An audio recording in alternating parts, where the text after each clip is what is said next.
Boa noite, amigos queridos, amigos do Reino Unido. É uma alegria termos aqui todos vocês no Joana de Ângelo Spirit Society do Reino Unido e nossos amigos do Brasil, todos aqueles que estão aqui conectados conosco hoje. E hoje com uma grande alegria, com esse grande amigo do coração de tantas emoções, né? Esse convívio gostoso que a gente teve, né, Manuel? Todo domingo, as palestras no Fraternity. Nossa, são muitas lembranças. Os seminários no Solidarte. Foram, assim, anos que esses elos foram se fortalecendo e a gente realmente tem um coração, assim, muito ligado um no outro pelos esses anos que a gente conviveu, né? Então, o Manuel é um amigo do coração, amigo da casa, do Fraternity, agora do Joana de Ângeles também, e é com grande alegria.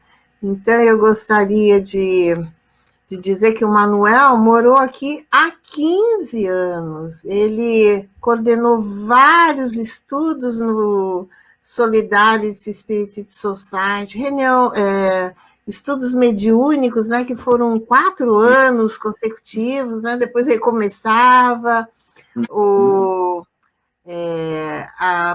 como que era?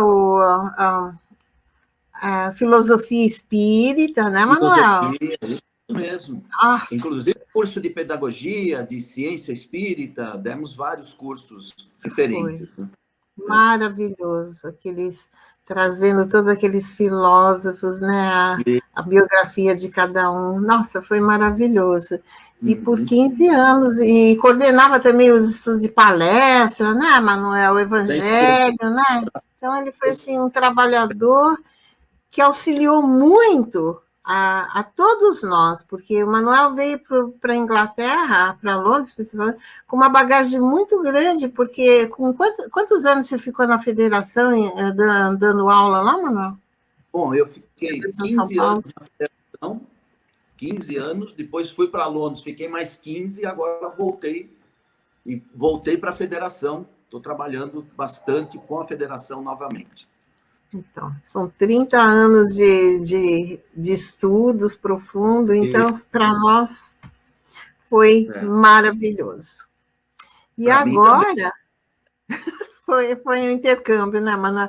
E agora, com a facilidade do online, da gente poder ter essa oportunidade de ter você aqui para falar para a gente novamente, né? Então, assim, uma grande alegria, tenho certeza que muitos amigos que estão aqui conectados conosco sentem muitas saudades das suas palestras, dos seus estudos, né? Quanta coisa mudou na vida dessas pessoas com tudo aquilo que você nos presenteou e nos trouxe de conhecimento, né? Foi um trabalho de todos nós, né, Ângela? Todos nós contribuímos para que todos pudessem, de uma certa forma, crescer juntos, né?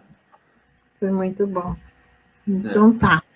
Então, nós vamos fazer a nossa prece antes do Manuel começar a sua fala, né? Então, eu convido a todos para que cerre os olhos físicos e traga na lembrança a imagem do nosso amado Mestre Jesus. E com muita gratidão, Senhor, nós te agradecemos pela sua intercessão na nossa vida, pelo seu amor, pelo seu amparo, pelo seu evangelho, por tudo, Jesus, que nos oferece e nos oferece sempre. As suas lições, que são para nós verdadeiros caminhos de luz. Senhor Jesus, abençoe a cada lar aqui presente e aqueles que irão posteriormente assistir, que também possa ser abençoado. Jesus amigo, benfeitores queridos, que nos ampara, que nos acolhe, a nossa eterna gratidão. Rogamos a Ti, Jesus querido, que abençoe o nosso palestrante da noite de hoje, que o Manuel possa ser amparado e inspirado, que ele possa trazer a Sua palavra, Mestre, tocando nos nossos corações, despertando as nossas consciências que dormem. Assim, Jesus, possamos avançar na nossa caminhada. A querida benfeitora Joana de Ângeles, que nos acolhe com amor e carinho, a nossa eterna gratidão. E assim, nós te pedimos, Jesus, que nos ampare, que nos abençoe hoje e sempre, e pedimos a permissão para dar início no nosso estudo dessa noite. Que assim seja. Então, Manuel, eu passo a fala para você, tá? E até daqui a pouco. Até já. Até já. Obrigado, Ângela. Obrigada a você. Bem, meus queridos irmãos, que a doce paz do nosso amado Mestre continue envolvendo os nossos corações, para que possamos, nestes tempos, nestes minutos em que estaremos juntos, estarmos em contato com a doutrina espírita, com os ensinamentos de Jesus. É, de fato, uma grande alegria para mim ter esta oportunidade. Recebi esse convite da Ângela, que muito alegrou o meu coração, muito mesmo. E como ela mesma disse, não é? Fiquei 15 anos em Londres e hoje, aqui, estando já praticamente há 1 ano e 8 meses no Brasil, o tempo passa muito rápido, né? Mas as lembranças, a memória não passa jamais. Me recordo ainda muito vivamente, né, da Londres, que eu aprendi a amar, e principalmente de vocês, meus amigos, meus irmãos do coração, companheiros do ideal espírita, que eu também aprendi a amar e a querer bem sempre, como também cumprimentá-los pelo trabalho que vem fazendo, que já faziam, né, quando eu fui para Londres, e que continuam, e o trabalho continua crescendo. E agora o Joana de Ângeles, até quando eu saí de Londres, não existia, eu não sabia, né? Talvez estivesse em formação, em germinação, o grupo, né? E eu não sabia. Mas isso também é natural, não há nada de mal nisso, é assim, normal. Os espíritos nos recomendam sempre, primeiro, prepararmos, né, um ambiente, tudo para podermos iniciar o trabalho. Queridos, o nosso tema de hoje é Jesus e os seus ensinamentos.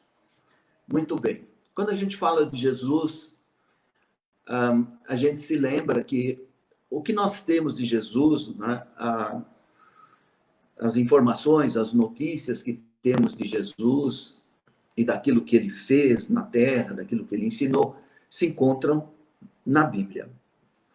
Todos os povos antigos tiveram o seu livro sagrado, né? Porque a religião sempre fez parte das comunidades humanas, principalmente a partir de um certo período, ainda na pré-história, quando já haviam práticas religiosas. Quem não se lembra, ou quem nunca leu, sobre as pinturas nas cavernas, né, no interior da França, em Lascaux, Altamira, na Espanha, elas invocam, né, cenas de rituais religiosos, né? Não no sentido da religião formal, mas no sentido da religiosidade que é inerente à nossa condição espiritual, como filhos de Deus que somos, né?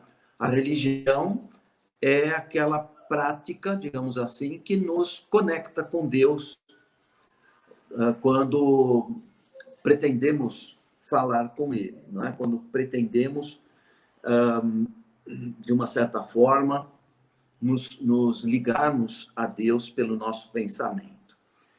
E daí as orações e tudo mais que fazemos e que aprendemos no ambiente religioso, não é? Do passado. Então, todos os povos tiveram os seus livros sagrados por causa disso. A partir do momento em que a escrita se estabeleceu na Terra e depois vieram vamos dizer, as religiões organizadas, depois as escolas filosóficas e, finalmente, os livros, não é? E a Bíblia retrata a história do povo hebreu, do povo judeu, como chamamos hoje, né? Sendo que Jesus era judeu. Mas há uma divisão natural, né, na Bíblia, um Velho Testamento e um Novo Testamento. O Velho Testamento, digamos, retrata a religião ou a doutrina religiosa do povo judeu, né? Os 5 primeiros livros do Velho Testamento trazem o livro sagrado do povo judeu, né? A Torá, o Pentateuco, atribuído a Moisés. Mas depois de Moisés vem Jesus, conforme diz Herculano Pires no livro O Espírito e o Tempo. Jesus vem para inaugurar a era do Espírito na Terra. Até então, né, falava-se de deuses, os povos pagãos. Depois vem o povo hebreu, né, trazendo a notícia do Deus único. E era uma ideia que já estava, de uma certa forma, digamos, na psicosfera terrestre, porque no Egito também houve um faraó que pretendeu implantar lá, né, uma doutrina de um Deus único. Não foi aceito, houve toda uma revolta, uma revolução contra isso e tudo mais, e a ideia ficou por lá mesmo, né? Mal nascida, morreu. Mas o povo judeu, o povo hebreu, não, era a missão deles, né, divulgar essa ideia, a existência de um Deus único, criador de todas as coisas. Muito bem. Então, que importância tem a Bíblia para o espírita? O Velho Testamento tem alguma coisa a ver conosco?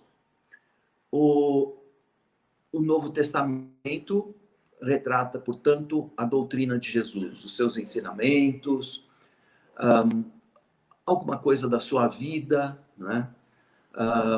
As suas ações no bem, as curas que ele realizou, os chamados milagres. Mas tudo isso é ensinamento para nós, né?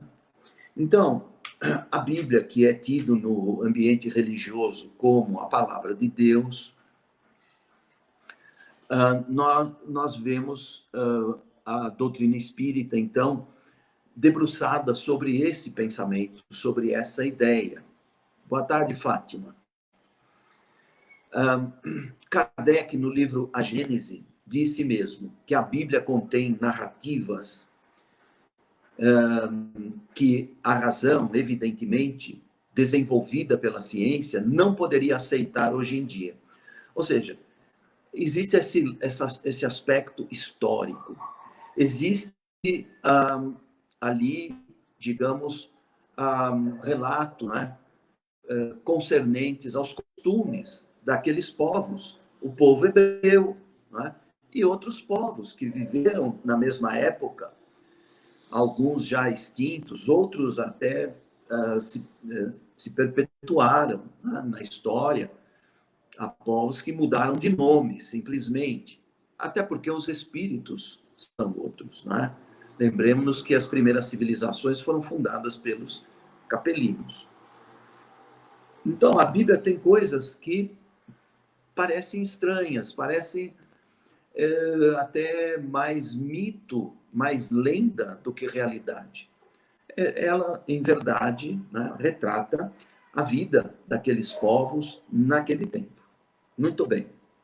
Há muito simbolismo, alegorias, né, metáforas, filosofia, né, nos livros do Velho Testamento.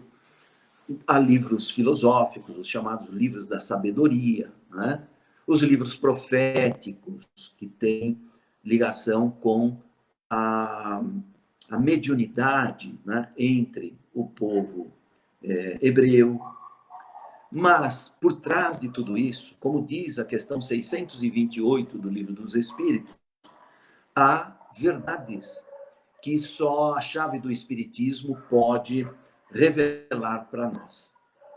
Professor Celestino Severino da Silva, ou o contrário, perdão, Severino Celestino da Silva, na obra Analisando as Traduções Bíblicas, ele é um estudioso extraordinário, né, da Bíblia espírita, lá da Paraíba. Conheci Severino em João Pessoa, numa ocasião que ia para lá todos os anos fazer palestra, e até ele me deu o seu livro autografado, Analisando as Traduções Bíblicas. Ele diz o seguinte: o Espiritismo existe na Bíblia na forma de fenômenos mediúnicos, não com o conceito que lhe é atribuído atualmente, né? Como uma doutrina filosófica, né, até científica, e com um fundo moral, né, a moral de Jesus. Então, por isso, o professor Herculano Pires disse que nós devemos reconhecer na Bíblia a sua natureza profética, ou seja, mediúnica, né, em todo o seu aspecto. Vejam, Moisés, por exemplo, era um grande médium, né? Recebeu as tábuas da lei, né? Ele, assim, recebia a palavra de Deus, né? E nós sabemos que, como disse o próprio Kardec, não é impossível que isso acontecesse, mas não parece, digamos, lógico, não é, que Deus viesse à Terra para falar diretamente a um povo e a um homem, né? A um médium, mesmo que seja Moisés, que foi um grande médium, extraordinário, né? Então, a Bíblia tem esse caráter também, porque ali nós vamos encontrar vários fenômenos mediúnicos, como apontou o nosso irmão da Federação Espírita do Estado de São Paulo, Henrique Jimenez, num livro chamado A Mediunidade na Bíblia. Ele aponta vários fenômenos mediúnicos que ele encontrou na Bíblia, né? Tanto no Velho como no Novo Testamento, tá? Então, ela tem esse caráter também.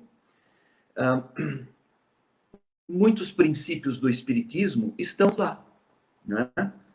Velho e Novo Testamento. Então, a Bíblia é um livro de estudo, é um livro que, para nós espíritas, também é importante, porque muita coisa que nós vemos na doutrina hoje, né, os ensinamentos dos espíritos, muitos deles estão baseados na Bíblia, no Velho Testamento e no Novo, né? Então, ela tem a sua importância. Kardec, na Revista Espírita, de 1868, ele comentando um ensaio chamado Espiritismo na Bíblia, já naquela época, né, havia homens estudando a Bíblia à luz do Espiritismo. Vejam vocês, 1868, a doutrina espírita já tinha 11 anos de existência a partir da publicação do Livro dos Espíritos, não é? Então, diz Kardec,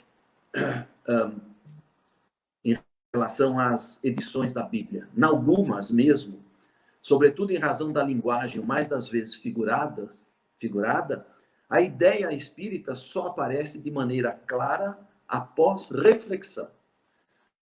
Por isso, a doutrina espírita é uma doutrina de estudo. Por isso, os espíritos disseram, o espírito da verdade, em verdade, no capítulo 6º do Evangelho, segundo o Espiritismo, disse lá: espíritas, amai-vos, eis o primeiro ensinamento, e instruí-vos, eis o segundo. Então, é um livro de estudo, é um livro através do qual nós podemos nos instruir e encontrar muitos argumentos até para fortalecer a nossa confiança na doutrina espírita, observando a beleza dessa doutrina, né? Como disse Leon Denis.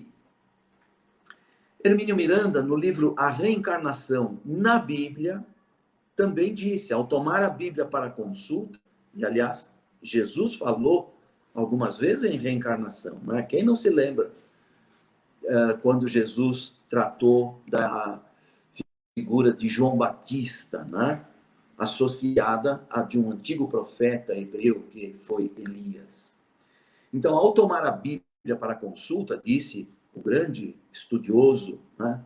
O grande pesquisador que foi Hermínio Miranda, o leitor precavido precisa saber preliminarmente se a versão é católica, protestante, ortodoxa ou o que seja, para saber como posicionar-se. Então, aquele que queira estudar realmente a fundo, né, vai ter que, digamos, abordar vários aspectos relacionados com a Bíblia em si mesma, porque existem, no Brasil, pelo que sabemos através mesmo do nosso amigo Severino Celestino da Silva, existem mais de 20 edições da Bíblia, diferentes, né?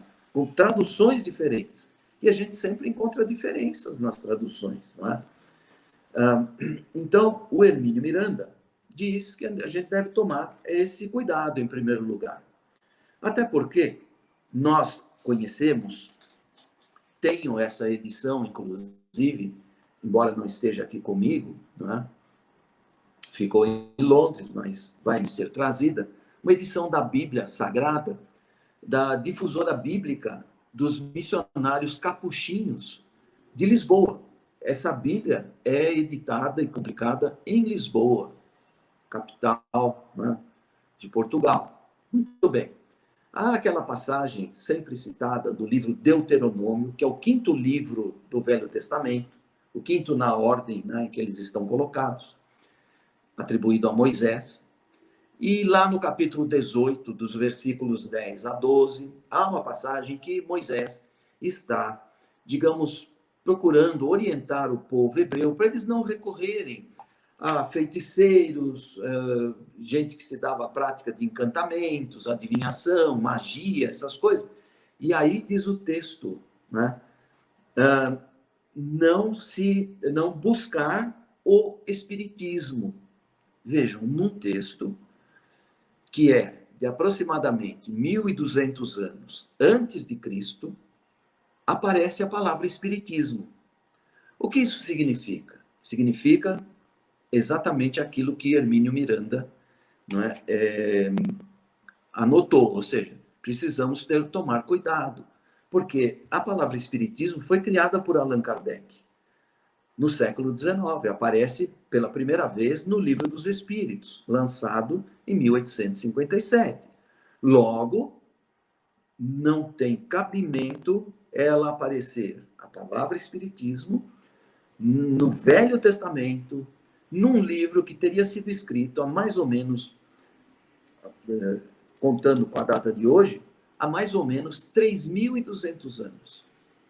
Não pode aparecer. Então, são esses cuidados, esses enxertos, essas manipulações de texto, né, para justificar até os próprios dogmas religiosos que a gente vai encontrar muitas vezes na Bíblia. Então, Herculano Pires, por isso, diz assim: a palavra de Deus não está na Bíblia, mas na natureza traduzida em suas leis. Leon Denis também disse algo parecido. Ele disse: não busquemos Deus nos templos de pedra, né, de mármore, né, nas grandes catedrais e tudo mais, e sim no templo eterno da natureza. Então, aí sim, nós vamos encontrar Deus como o Criador, a inteligência suprema e causa primária de todas as coisas. Não é? Então, a Bíblia, para o espírita estudioso, é muito valiosa. Muito valiosa. E é o mais vigoroso, diz Herculano Pires, testemunho da verdade espírita na antiguidade. Porque os próprios espíritos disseram que, no Livro dos Espíritos, que a doutrina espírita é tão antiga quanto o mundo. O mundo, nosso mundo, foi criado há 4 bilhões e 600 milhões de anos. O que significa que a Bíblia, a doutrina espírita é tão antiga quanto o mundo? É que desde os primórdios, né, já existiam fatos e fenômenos que só a doutrina espírita poderia explicar. E explica, não é verdade? Então, a Bíblia é, como diz o Herculano, um verdadeiro monumento literário de um passado longínquo. Representa um marco indelével da evolução espiritual do homem. Não é? Nós temos hoje a doutrina espírita. E aí a gente vai ver como Deus, como a religião, né, era tratada no Velho Testamento, como Jesus se referiu a Deus, ao Espírito, não é? Enfim, a todos nós como espíritos imortais, e como é que a doutrina espírita, né, nos atualiza esse entendimento. Muito bem. Então, Felician Chalais, no livro As Grandes Religiões, conclui da seguinte forma: a religião universal, a que parece conduzir-nos o estudo histórico das religiões particulares, como o estudo da Bíblia, já existe em algumas consciências, mais obscuramente sentida que claramente formulada. E ele não é espírita, claro, é um estudioso, é um filósofo, é um estudioso da teologia, né, francês do século XIX, e ele nos traz esse conceito. Muito bem. Emmanuel, para terminar este preâmbulo, esta introdução, diz o seguinte: sem a ciência, a humanidade provavelmente voltaria à idade da pedra. Notem bem, sem a ciência. Claro, na idade da pedra não existia ciência, não é? Então nós estaríamos ainda, né, dentro de um primitivismo antigo, não é? Sem a ciência. Mas a ciência nos atualiza cada vez mais. Sem a religião, conclui Emmanuel, com certeza estaríamos todos num hospício. É a nossa necessidade, né, da religião, ou antes, do exercício da fé. E hoje, a fé raciocinada, como Kardec nos ensina. Né? A fé raciocinada. Essa é que nós devemos alimentar, essa é que nós devemos praticar, uma fé raciocinada. Não aquela fé cega em que nós aceitávamos tudo que nos era dito como sendo verdade. Né? Como sendo, digamos, a vontade de Deus. Então, a doutrina espírita transfere para nós, não é? Digamos, o desenvolvimento da fé, uma fé racional. E a ciência é muito importante nesse aspecto, porque nos ajuda a compreender muitas daquelas coisas que eram tidas como milagres, como fenômenos sobrenaturais. Então, a ciência mostra que tudo é natural. inclusive os chamados milagres de Jesus, né? A ciência espírita nos coloca diante do seu verdadeiro sentido. Então, para concluir, Herculano Pires diz o seguinte no livro Curso Dinâmico de Espiritismo: a religião em espírito e verdade é esse mar total em que todos os mares e todas as águas se reúnem numa coisa só. Religião em espírito e verdade. No Evangelho de João, capítulo 4, versículo 24, há a passagem que Jesus diz assim: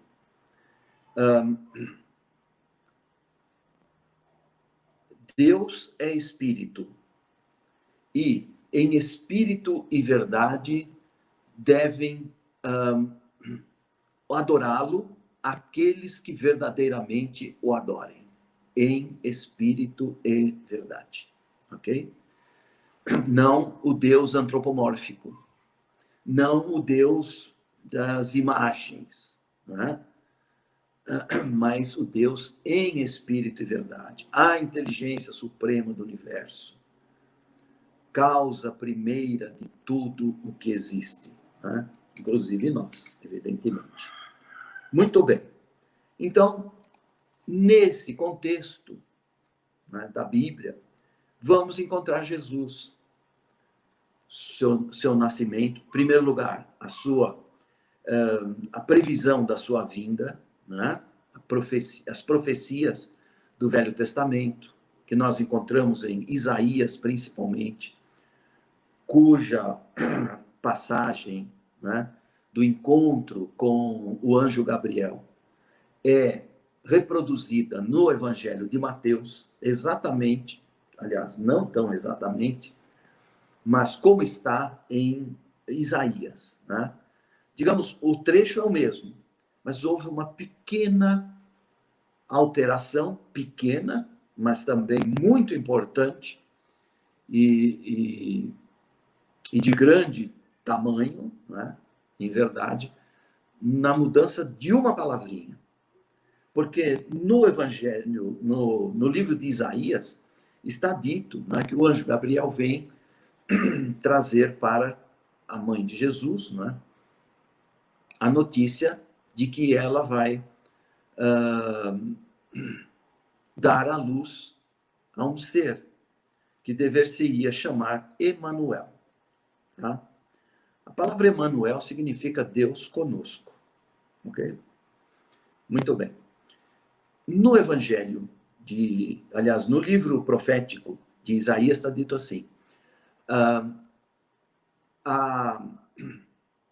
a jovem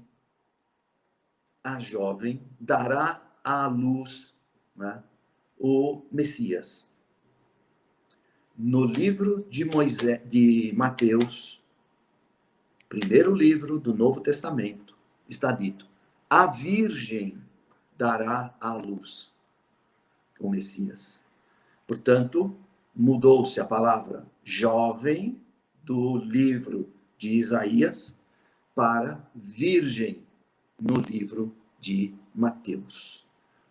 Ou seja, as traduções, algumas vezes, também serviram, e mais do que isso, até os concílios ecumênicos, né, da Igreja, a partir de 325 da era cristã, quando tivemos o primeiro concílio ecumênico, o concílio de Niceia, quando, logo depois que o imperador Constantino, né, teve aquela visão no céu de uma cruz, e ele começa a aceitar Jesus, né, com a sua doutrina religiosa, que depois vai se tornar a religião oficial do Império Romano, o cristianismo, né, de onde surge a Igreja Católica Apostólica Romana. Tá? Muito bem. Então,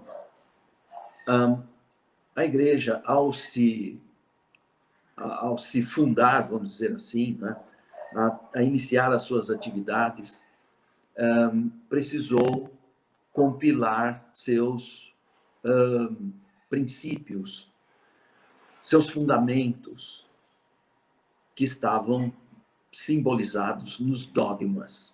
E um dos dogmas da igreja, como todos sabem, é o da virgindade de Maria. Então, o texto, né, em Mateus, de uma certa forma, é acomodado para justificar o dogma, como outros textos, né? Bom, enfim. O fato é que Jesus, então, é anunciado ali, ele vai nascer.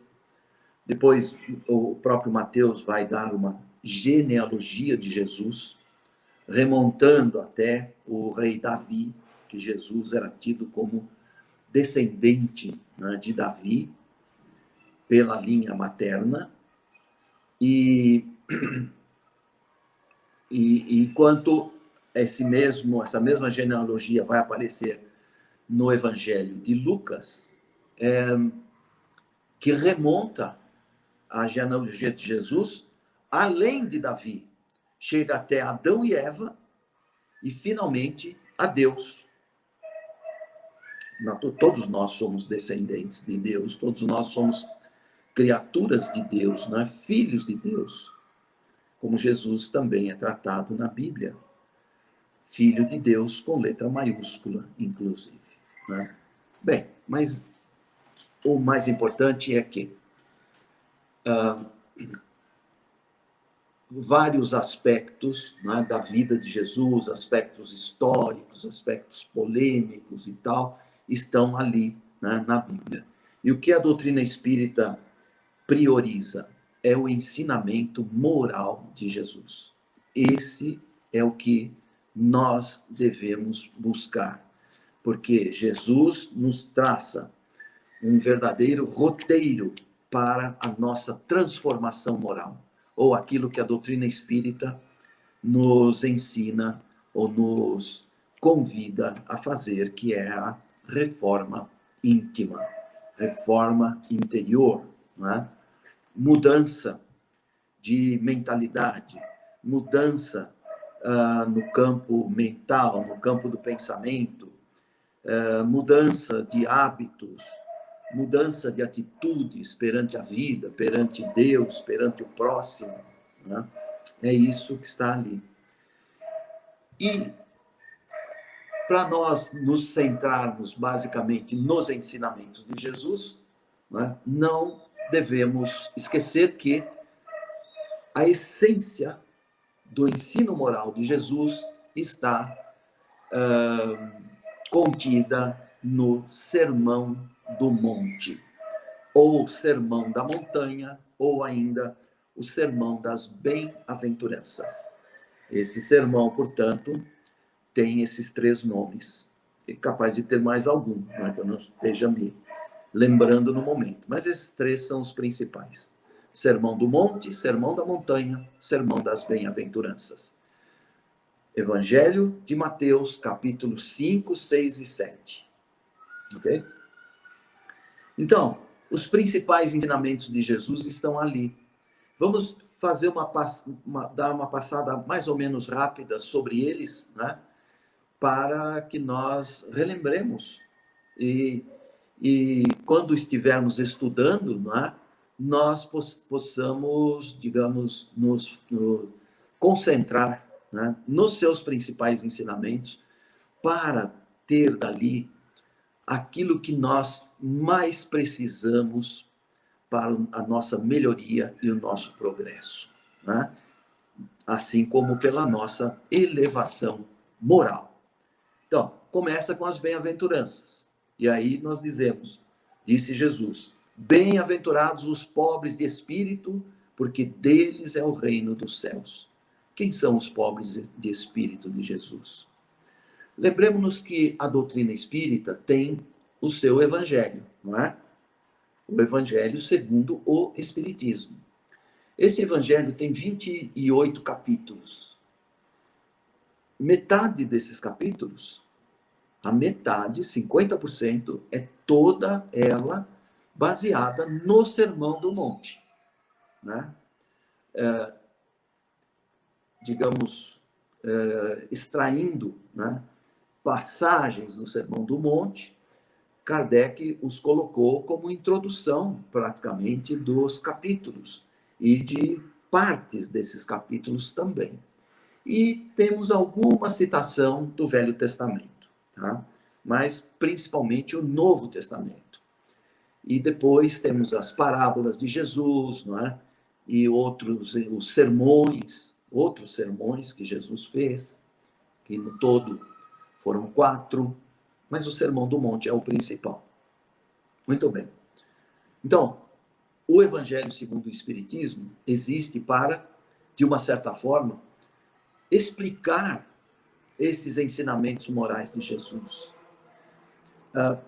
digamos, atualizando-os, para que nós hoje possamos refletir sobre nós mesmos, sobre o nosso passado, sobre as nossas provas, expiações, sobre a formação da família, né?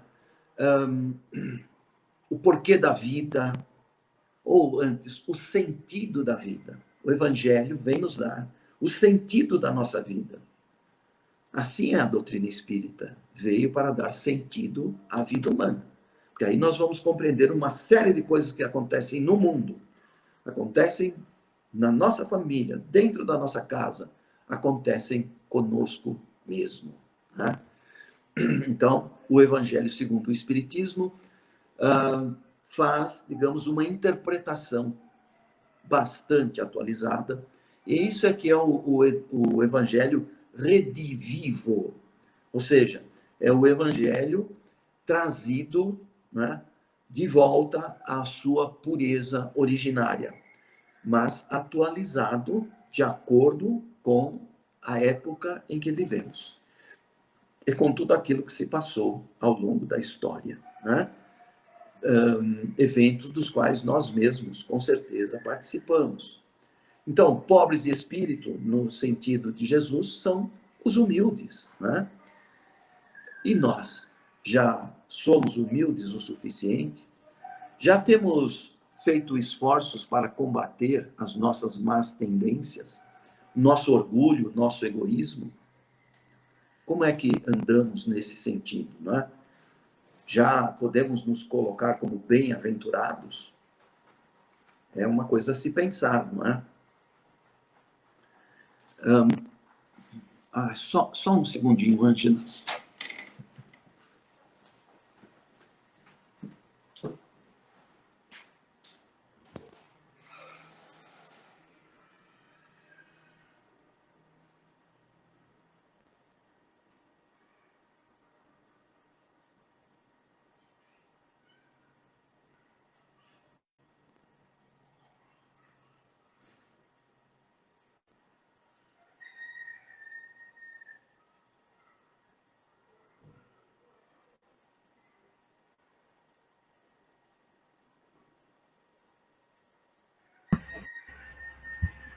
Aguardando o Manuel voltar. Boa noite, Daniela, Zezé, a Fátima, Fábio, Kátia. Perdão. De vez em quando eu preciso soltar o gato, que eu deixo ele preso lá para ele não... Ai, tadinho, claro. Então, imagina. Então, continuando aqui. Depois Jesus vai dizer, vós sois o sal da terra, né? O tempero, nós somos os seres dos seres vivos, aqueles que fazem a diferença, que transformam o mundo, né? Que construímos uma civilização, para não vivermos mais naquele mundo primitivo, né? Vós sois a luz do mundo, aquele que digamos, fala de Deus, fala, né, de Jesus, dos seus ensinamentos, da sua moral, né? É isso que ele está dizendo. Concilia-te depressa com o teu adversário enquanto estás no caminho com ele. Os adversários muitas vezes estão na própria família, né? Nos grupos de que participamos, às vezes encontramos pessoas que não têm afinidade conosco, que não simpatizam conosco, e, portanto, nós precisamos, não é, nos acertar, nos ajustarmos. Voltamos ao palco da vida justamente para isso. Só mais um segundo.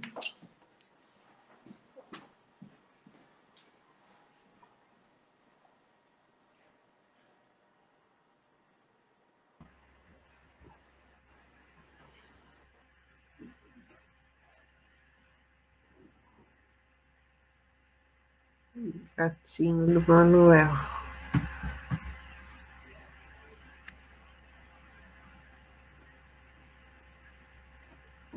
Lembrando a todos, se tiverem algumas perguntas para o Manuel, porque o tema é bem complexo, interessante, né? Que ele trouxe lá no começo sobre as traduções da Bíblia. Se tiverem perguntas, por favor, coloque aqui no campo dos comentários. E aí, Manuel responde.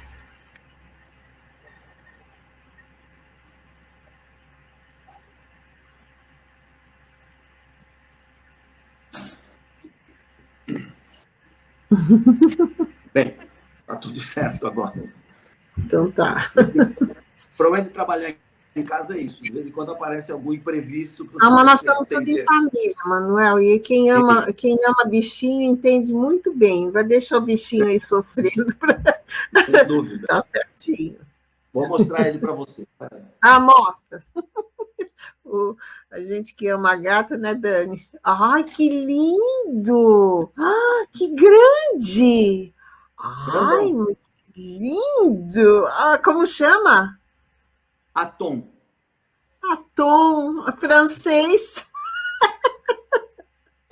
Na verdade, eu me inspirei no antigo deus egípcio, lembra? Aquele Atom. Aquela história lá daquele faraó que quis implantar o Deus único no Egito e tal. Não conheço essa história, não. Akhenaton. Aí eu fui inspirar. Eu peguei ele com 3 meses e pouco, estava bem pequenininho. Agora, que lindo! Inteiro, né? Ficou bem cuidado. Um ano. Ó a Fátima aqui, ó.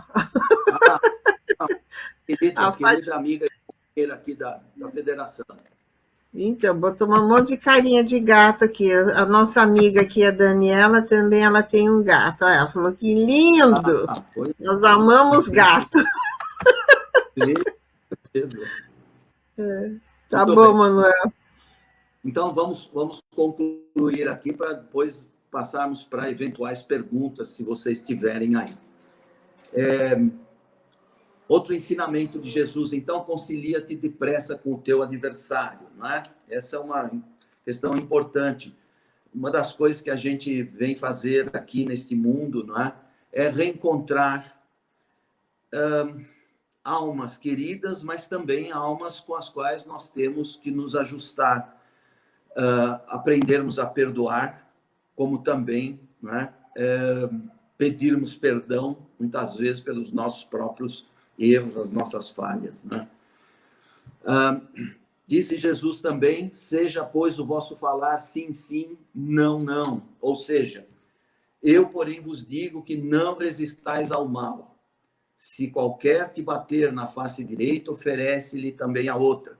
Claro, precisamos entender essa questão também do ponto de vista moral, não é? De eventuais ofensas, críticas que são feitas a nós, não é? Muitas vezes a pessoa faz até uma brincadeira e a gente leva a mal, não é isso? Somos ainda um tanto melindrosos. Ou então a pessoa faz uma crítica verdadeira, né? E a gente se melindra, porque a gente não quer ouvir do outro. Depois, passou um tempinho, a gente cai em si, né? E vê que o outro tinha razão. E a gente aprende também com aqueles que pensam diferente da gente, evidentemente, né? Amai os vossos inimigos, então, disse Jesus, né? Outra questão importante, amar o inimigo. Como vou amar um inimigo? Amo alguém que está muito ligado ao meu coração, um filho, uma filha, um pai, uma mãe, um companheiro, uma companheira, né? O marido, a esposa, enfim. Como vou amar um inimigo? Precisamos entender o que é que Jesus quis dizer aí, não é? Não é amar da mesma forma desses entes queridos, é não querer mal o outro, né? Orar pelo outro, enfim, não alimentar desejos de vingança se a pessoa fez alguma coisa, né, para nos prejudicar. É sempre retribuir o mal com o bem, né? O bem sempre. Porque os próprios espíritos disseram, não basta não fazer o mal. É imperioso fazer o bem, né? Temos que fazer o bem. Estamos aqui para isso. Sede vós, pois, perfeitos, como é perfeito o vosso Pai que está nos céus. Né? Jesus apontando já para o aspecto teleológico da nossa existência, ou seja, finalístico.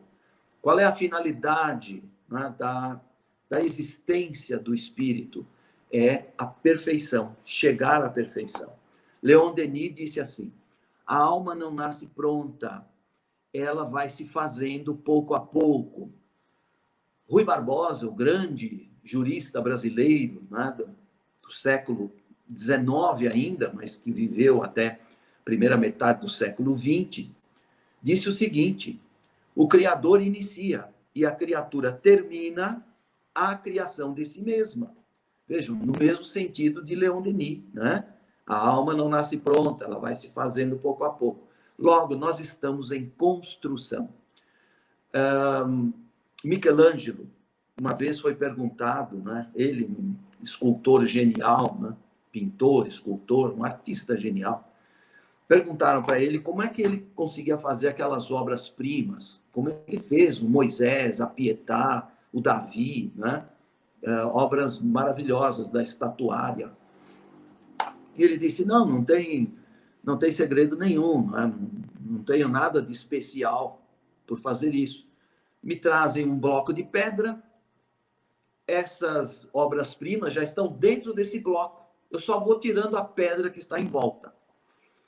Assim devemos ser nós, né? Nós mesmos, no nosso processo de aperfeiçoamento, quando nós chegarmos à condição de espírito puro, seremos essa obra-prima que nós mesmos estamos fazendo, que nós estamos tirando a pedra, tirando, digamos assim, a matéria mais grosseira que está em torno de nós, não é? Para, no fim, a nossa luz brilhar com intensidade, a luz espiritual, quando então estaremos somente, digamos, acompanhados de um corpo espiritual sutil, um perispírito, né?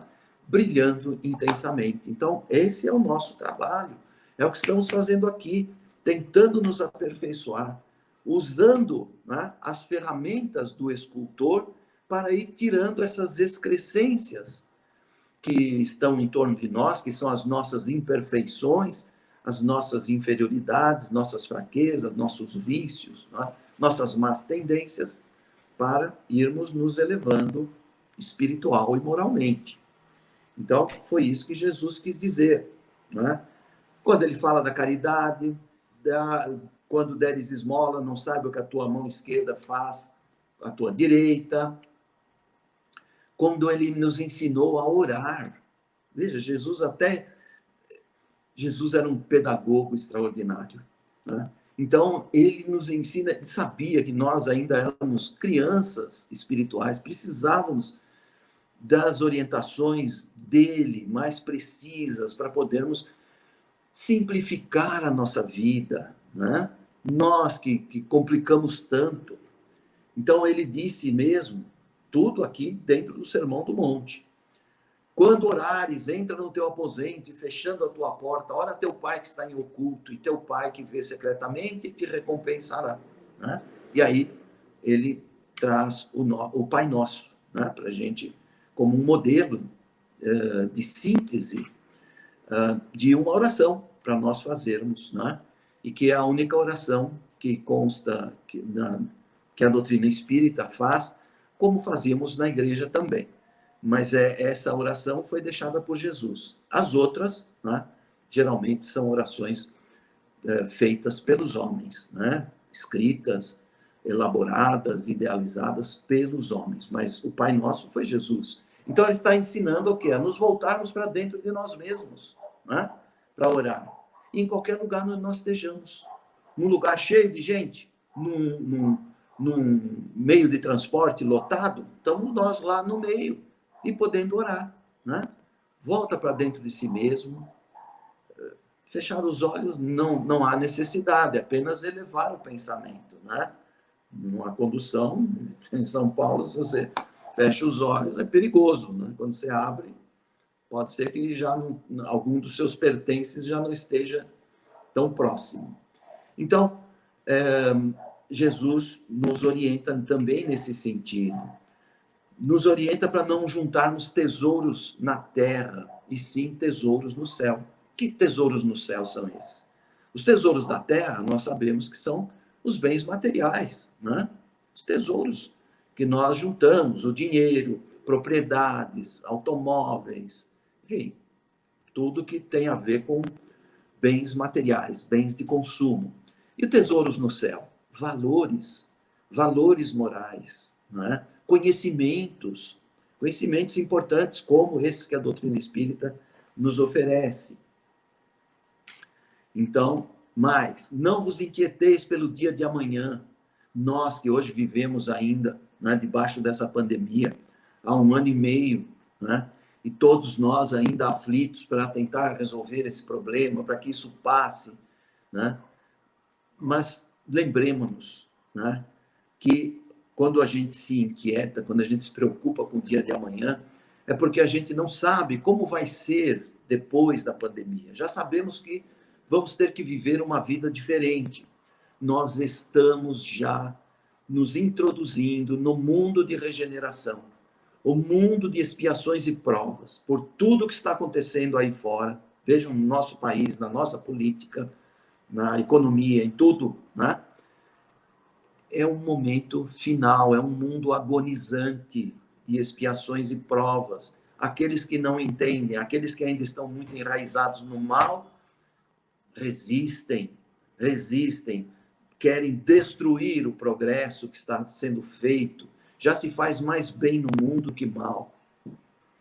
Então, nós não temos que nos preocupar. Vivamos cada dia, né? Cada dia, procurando viver bem, com qualidade de vida, ou seja, com serenidade, com paz na consciência e, principalmente, com muito amor no coração. Né? E aí, nós não vamos julgar ninguém, né? Já sabemos que se pedirmos a Deus, né, através da espiritualidade, aquilo que necessitamos, Ele sempre nos dará. Né? Agora, não queiramos invocar Deus para satisfazer os nossos caprichos, né? Ou as coisas fúteis. Não. Ou aquilo que é necessário, nós sempre teremos. Deus não nos desampara em nenhum momento. Então, façamos ao outro aquilo que desejaríamos que o outro nos fizesse. Né? É a regra áurea de Jesus, como diz Emmanuel, no Pão Nosso. A regra áurea. Só faça ao outro aquilo que você gostaria que o outro te fizesse. Então, nesse sentido, não é, concluo esses ensinamentos de Jesus, lembrando sempre que nós temos que estarmos conscientes das nossas responsabilidades, agirmos sempre no bem. Claro, nós somos ainda muito imperfeitos, e até o bem nós fazemos imperfeitamente, mas que saibamos, enfim, né, que a lei de Deus, que está na nossa consciência, saberá sempre julgar os nossos atos e até as nossas falhas, né, com parcimônia, de acordo com as intenções que nós tivermos e, principalmente, com o conhecimento que já adquirimos. Tá bom? Então, Ângela, acho que isto é o principal. E se tivermos alguma pergunta, alguma colocação aí que você queira passar, se ainda tem tempo.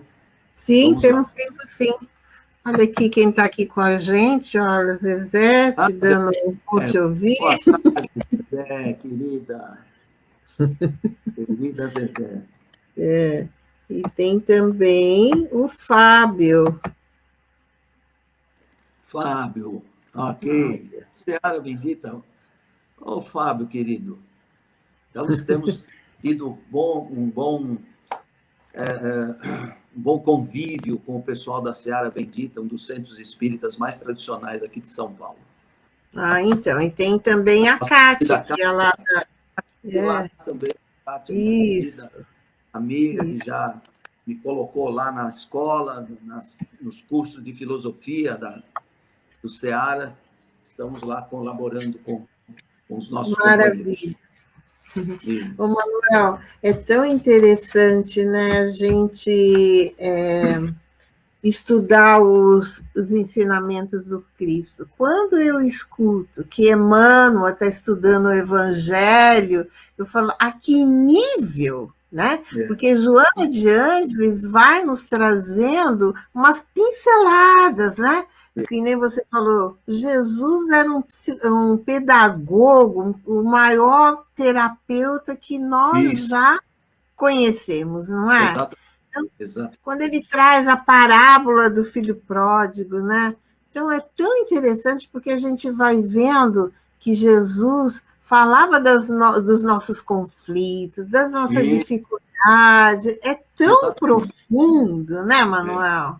Exatamente. Ele sabia também que o progresso se dá muito, muito lentamente, né? Nós, para mudarmos o comportamento, nossa, como nós resistimos às vezes, não é? E vamos protelando, né?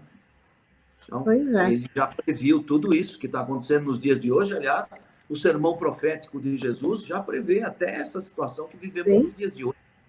Verdade.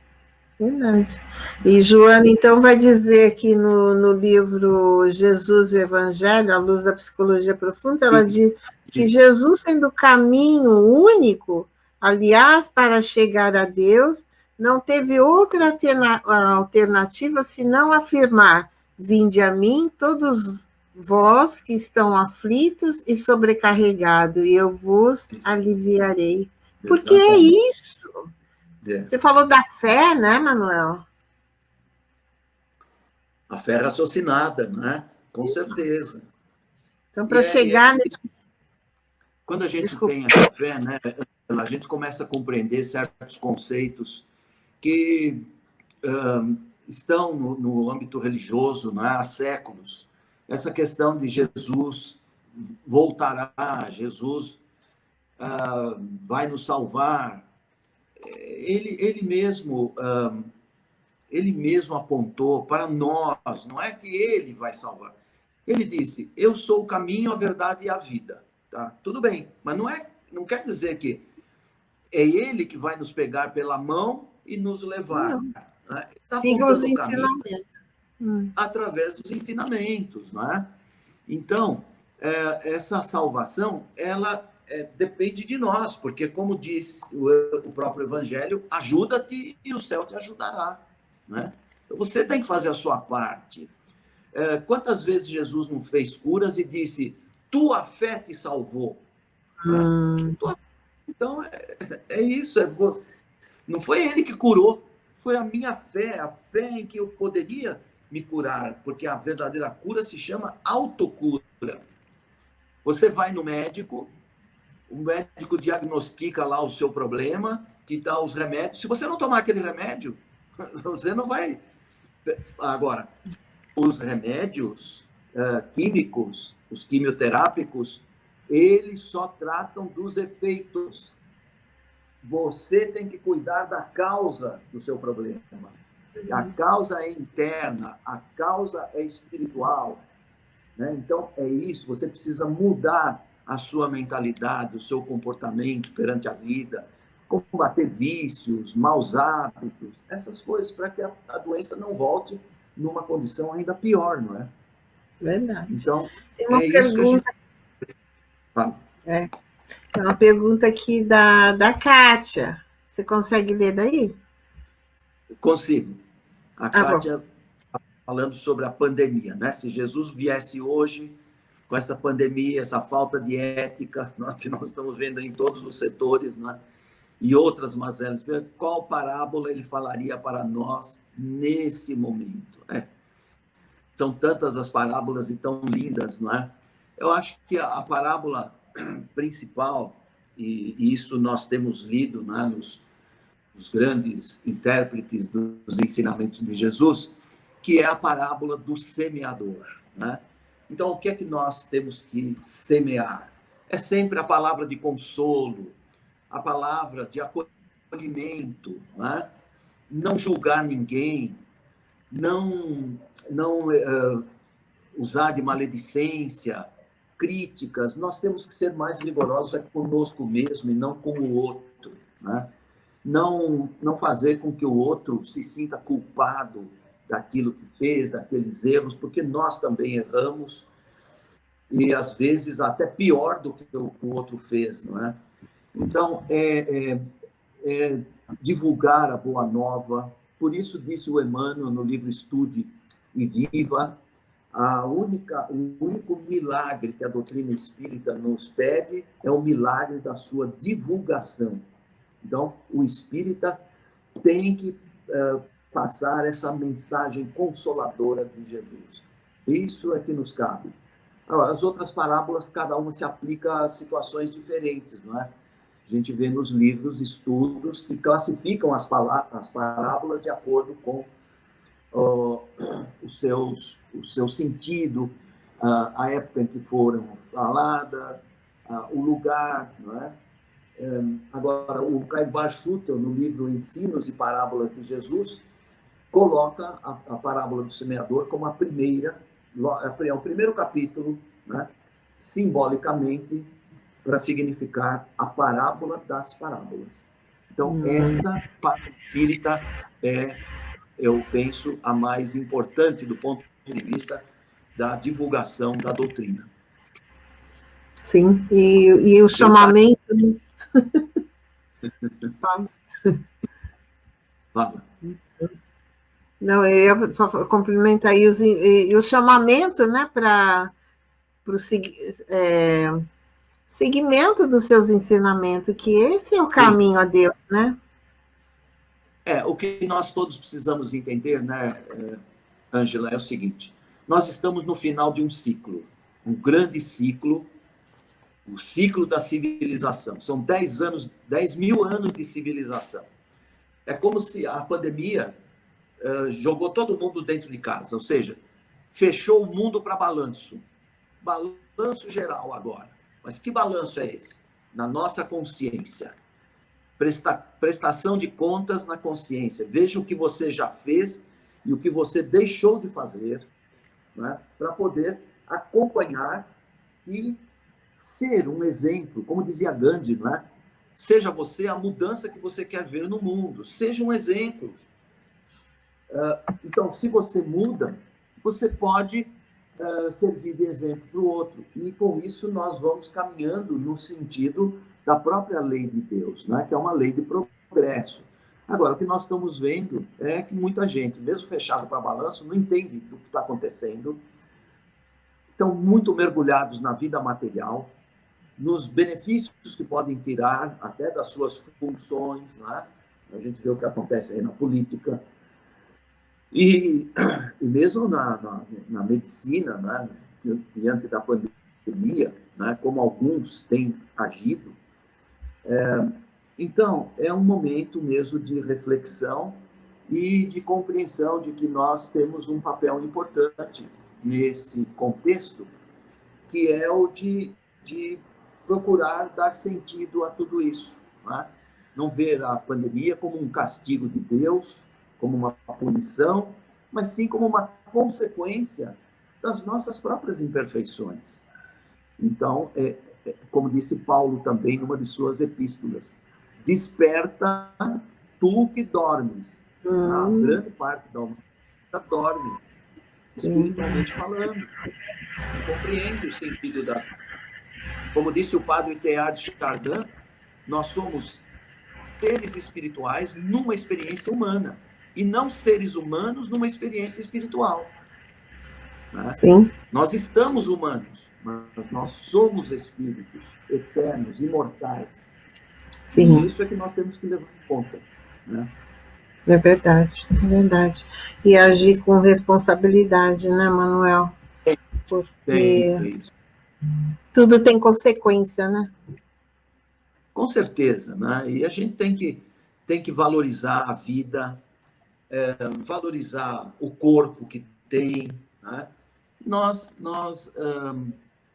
muitas vezes, né, desmerecemos a própria vida, nós ficamos naquele processo de vitimização, nos achando vítimas de tudo e de todos, né? Nada disso, ninguém é vítima de ninguém. Se você é vítima, só pode ser de você mesmo. Nós somos herdeiros de nós mesmos. Então, tratemos de, como diz o dito popular, carregar a nossa cruz com classe, né? E podemos ir nos melhorando pouco a pouco, não é? Tratando os outros de uma forma mais fraternal, ou como Jesus disse, como Chico sempre enfatizava, né? Amai-vos uns aos outros como eu vos amei. Como é que Jesus amou? Sem pedir nada em troca, sem impor nenhuma condição para amar. E nós aqui na Terra só amo se for amado, né? Só faço tal coisa se fizerem para mim. Troca. Isso não é barganha, né? É troca, barganha, isso é comércio, né? Não é, a vida não é para isso. É verdade. A Joana chama isso da imaturidade psicológica do ser, ainda criança, que se nega a crescer, assumir responsabilidade, e ela fala, pense antes de agir, porque depois que a flecha deixar o arco, não tem volta. Exatamente. Não tem como recolher. Aliás, você lembrou bem a passagem do Evangelho segundo o Espírito, que fala mesmo da maturidade do senso moral, né? É isso que tem que pensar, a maturidade do senso moral. Exato. Então, e tem aqui a fala do Fábio, ele está falando da internet, olha lá, assim, internet. Internet, Jesus é uma influência, ficou isso. Pois é. É isso mesmo. Veja, 20 séculos se passaram desde que Jesus esteve na Terra, né? Ele nasceu, e ele, a doutrina dele permaneceu, não é? Permaneceu e só tem crescido, porque ele disse mesmo, né? Um dia haverá um só rebanho e um só pastor. E o rebanho está crescendo no mundo inteiro, né? Porque quem descobre Jesus, mesmo sendo de outras culturas, começa a segui-lo, porque ele era um sábio, né? A sabedoria do Cristo é algo extraordinário no nosso mundo. Emanuel, você falou uma coisa no começo, aí você disse que os espíritos disseram que perguntaram para Kardec, né? Você não falou da pergunta, né? Do livro dos Espíritos, mas você disse que isso um dia todas as religiões iriam estudar esses ensinamentos, porque estava na lei, né? Que está na lei. Uhum. E Kardec faz essa pergunta, né? Para os espíritos na pergunta 798, né? Se um dia. E mais, né? Na pergunta acho que 141 ou 148 também, Kardec fala, né, que o Espiritismo veio para ser um auxiliar das religiões, e não uma outra religião, né? Sim. Auxiliar no sentido de compreender Jesus, compreender melhor, né? Não compreender à luz da inteligência humana, mas sim daquilo que os espíritos ensinam. Sim, porque veja, está na Ângela, natureza. é curioso. Exatamente, porque, veja, a própria Bíblia, né, a gente sabe que sofreu alterações no texto, as traduções e tudo mais. E muita gente hoje questiona isso, né, se realmente Jesus teria dito tal coisa, se aquilo que está lá na Bíblia Jesus fez mesmo, né? Uhum. Agora, veja bem, o Emmanuel, por exemplo, né, que estuda a Bíblia a fundo, né, os textos dele são quase tudo sobre o Evangelho, ele não aponta nenhum problema nas traduções da Bíblia. Ele simplesmente se baseia no que tem aí e dá a interpretação dele. Então, por que a gente tem que ficar, né, questionando se Jesus disse isso ou disse aquilo? Exatamente. Né? Nós podemos tirar mesmo falhas humanas, podemos tirar rendimento daquilo que Jesus ensinou, não é? Sim, sim, sim. É Então, isso mesmo. simples assim. Isso mesmo. Então, Manuel, nós vamos chegando ao fim dessa delícia de bate-papo. Eu ficaria aqui até amanhã, porque é tão bom a gente falar sobre Jesus, sobre esses ensinamentos. Como é bom, né? Fortalece a nossa Muita alma, coisa, né? com certeza. E Eu agradecendo que aqui a agradeço a todos oportunidade. os... Ah, com certeza você voltará em breve para a gente fazer Conte mais sempre uma. comigo. Ai, obrigada, Manuel. Ângela, Muito, sabe que alegria estar com você, né? Eu sempre muito obrigada. que ia ao Fraterno, me sentia muito feliz estando junto com vocês lá, todos, Nossa, e você, em particular, sempre me tratou com muito carinho, muito respeito. Eu admiro muito o seu trabalho. Você faz obrigada. não só na Casa Espírita, mas fora da Casa Espírita, eu sei. Não vamos comentar aqui, mas eu sei o trabalho que você faz. Portanto, disponha sempre, viu? Esteja à Já com vontade. certeza. Estarei sempre pronto para atender o seu convite. Obrigada, Manuel. Eu também faço das suas palavras as minhas. Você também sempre foi um amigo muito carinhoso, sempre disposto a falar na Casa Espírita, falar de Jesus. Nunca eu falei, Manuel, você pode fazer uma palestra? Você falou, não, não pode. Nunca. Sempre. Eu sei que Não, você eu não, saía do fraterno, como ia para a Ivanice, da Ivanice vinha para o fraterno. Assim, sempre foi um trabalhador do Cristo. preparado, né, Angela? A gente tem que estar preparado sempre que o Sim, trabalho aparece, né? sim, Já tem sim. acontecido aqui nos meus trabalhos da federação. Outro dia, uma dirigente, né, ligou para mim no dia do trabalho, disse: puxa vida, a nossa irmã que vai fazer o estudo do Evangelho acabou de me ligar e disse que não vai poder hoje. Será que você poderia substituir? Eu falei, claro, Socorro. perfeitamente, deixa Olha lá, comigo. tá vendo? Nós podemos Falar do rejeitar, imagina. Cristo, é verdade. Não é? A gente conhece muita coisa daquilo que Jesus ensinou e a gente adapta para os dias de hoje. Sempre tem alguma mensagem positiva para passar, não é? Para É aqueles que estão verdade. ouvindo, com certeza, viu? E o Muito Cristo bem. conta conosco, né? Para que o Evangelho Com seja certeza. disseminado. Isso mesmo. Ó, tem aqui Exatamente. o agradecimento do Fábio. Obrigada, Muito de quê, Fábio? Fábio. Aqui mais uma vez a Obrigado. Kátia também agradecendo. Querida. Isso, Kátia, muito isso. querida. Fátima também. A Obrigado. Fátima. Isso. E aí, Manuel, eu te convido então para você fazer a nossa prece de encerramento, Tá bom, por favor. vamos fazer. Bem, então, não sei que som é esse. Com o nosso pensamento ainda elevado, com